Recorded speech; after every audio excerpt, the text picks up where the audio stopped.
Hari Om Tat Sat. Welcome to Jyotirmayananda Society, our journey to self-realization. Please subscribe our channel for the mystical meanings of the scriptures and to enjoy daily satsang with us. We are currently studying the book Yoga of Perfection, summary of Srimad Bhagavad Gita, authored by my Guruji Swami Jyotirmayananda Maharaj, narrated by myself, Swami Nikhilananda. We are currently on chapter 11, shloka number 16. Chapter 11 is Vishwarupa Darshan Yoga, the cosmic form of God. अनेक बाहूदर वक्त नेत्रम पश्यामि त्वां सर्वतो अनंत रूपम नान्तं न मध्यं न पुनस्तवादिं पश्यामि विश्वेश्वर विश्वरूप. Arjuna is beholding the Lord's cosmic form and he says, O Lord of the universe, O universal form, I behold in thee thousands of arms, stomachs, faces, and eyes. I do not find the beginning, middle, or end. Shloka 17. किरीटिनं गदिनं चक्रिणं च तेजोराशिं सर्वतो दीप्तमन्तं पश्यामि त्वां दुर्निरीक्ष्यं समन्तात् दीपात्मान् प्रमेयम्. I behold thee with diadem, mace, and discus as an ocean of effulgence, illuminating all quarters, difficult to behold, like blazing fire and sun. Thou art immeasurable in thy glory. So Arjuna is seeing the divine cosmic form of God and unable to hold his expression. He is in complete awe. Shloka number 18. त्वमक्षरं परमं वेदितव्यं त्वमस्य विश्वस्य परं निधानं त्वमव्ययः शाश्वतधर्मगोप्ता सनातनस्त्वं पुरुषो मतो मे. I deem thee to be the imperishable Brahman, the goal of the aspirants. Thou art the sustainer of the world. Thou art immutable and eternal preserver of dharma or righteousness. Thou art verily the ancient Purusha or the Supreme Self. Moving on to shloka number 24. नभः स्पृशं दीप्तमनेकवर्णं व्यात्ताननं दीप्तविशालनेत्रं दृष्ट्वा हि त्वां प्रव्यथिनान्तरात्मा धृतिं न विन्दामि शमं च विष्णो. O Vishnu, thou art towering high in the infinite sky, endowed with infinite splendor, manifesting thyself in innumerable forms, luminous large eyes, and wide gaping mouth. Seeing thee thus, I am terror stricken. I do not find courage or peace. Imagine a warrior like Arjuna, who had even defeated Indra, is now terror stricken by seeing this cosmic form of God, which is beyond all explanations, all comprehension. Shloka number 28. यथा नदीनां बहवो अम्बुवेगः समुद्रमेवाभिमुखा द्रवन्ति तथा तवामी नरलोकवीरा विशन्ति वक्त्राण्यभिविज्वलन्ति.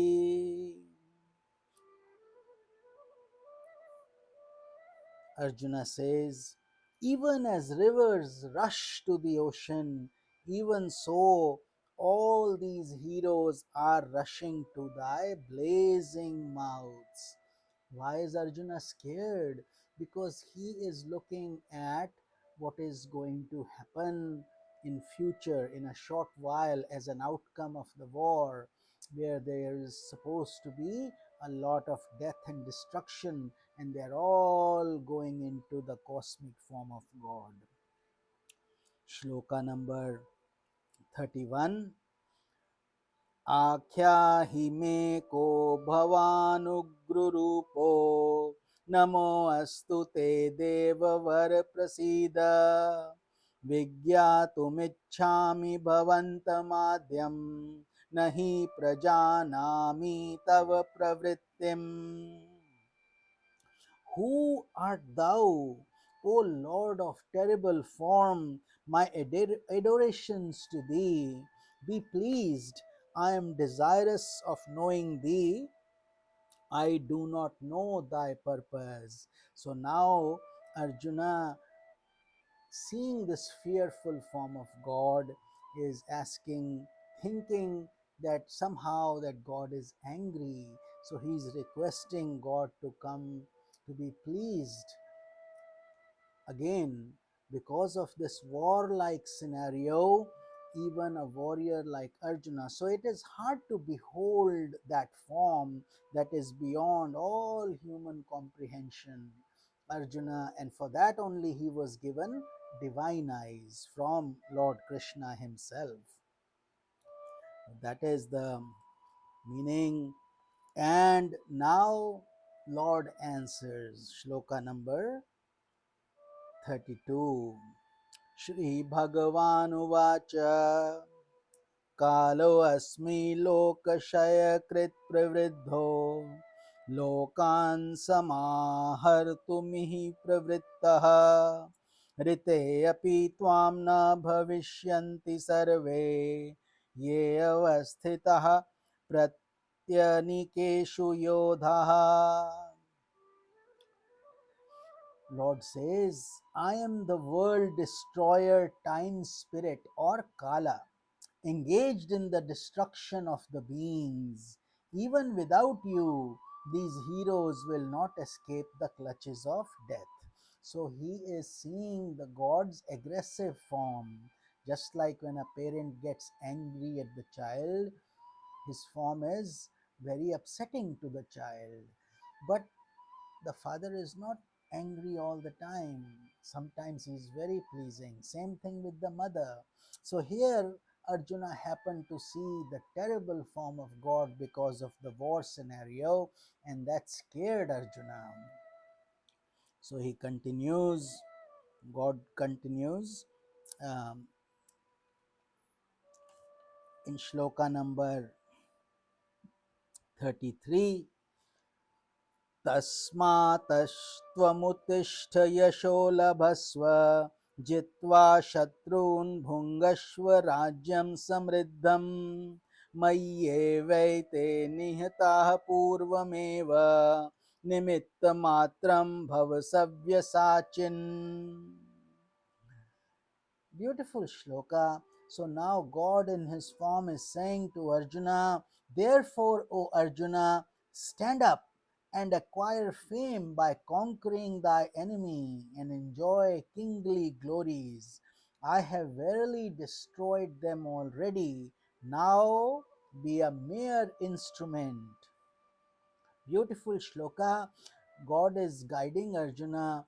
Arjuna was thinking that he will be killing his teachers and grandfathers and so on in the war, and God is showing him and telling him, no, Arjuna, you are simply an instrument. Their time has come. I am Kal. They will go anyway. So why don't you become an instrument of God as you do your duty? And that is a deep meaning of the shloka applicable to all of us also, that we as instruments of God should continue our duties, not worrying about the fruits of the actions. So, shloka number 45, Arjuna says, अदृष्टपूर्वं ऋषितोऽस्मि दृष्ट्वा भयेन च प्रव्यथितं मनो मे तदेव मे दर्शय देवरूपं प्रसीद देवेश जगन्निवास. So he reconfirms, he says, Arjuna says, I am delighted to behold the universal form never seen before, but my heart is terrified at the same time. Therefore, do thou show to me thy previous form, O God of gods, O abode of the universe. So he wants to see the God's gentle form. In other words, he could not digest God's form in that angry Kala Rupa. That is what he is requesting God now, to come back to his sweeter, better form. So, um, Lord Krishna said, we are moving on to shlok number 52. Shri Bhagavan Vacha सुदुर्दर्शमिदं रूपं दृष्ट्वनावानसीयन्मम देवा अप्यस्य रूपस्य नित्यं दर्शनकाङ्क्षिणः. Lord said, this universal form that you have seen is difficult to behold. Even gods are desirous to behold this. And God had said that before also to Arjuna, but Arjuna still wanted to see that form, which he did, and now he is asking God to come back in his gentle form, which God is going to show to him also. Shloka number 54. Bhaktya tvananyaya shakya ahamevan vidho arjuna ज्ञातुं दृष्टुं च तत्त्वेन प्रवेष्टुं च परन्तप. O Arjuna, I am known thus by ceaseless devotion alone. I am seen, realized, and entered into, O scorcher of foes. So here Arjuna, Lord is telling Arjuna, you need to have bhakti, devotion, and then you will be able to see my form in with my four hands only, not thousands of arms and heads. Four hands. He has conch in one hand, meaning symbolizing awakening of the soul. He has a discus in the other hand, indicating the circulation, the cycle of the world that continues to evolve. He has lotus in one hand, indicating that your life should be like a lotus. You stay in the muck, but yet you are radiating and not affected by the worldly activities. And finally, he is holding a mace, which means it is to be used to destroy and remove obstacles. And that is what that form is of Lord, of the Divine Lord. With this, we finish chapter 11 and we will start with chapter 12 in tomorrow's satsang. This is Swami Nikhilananda. Hari Om Tat Sat.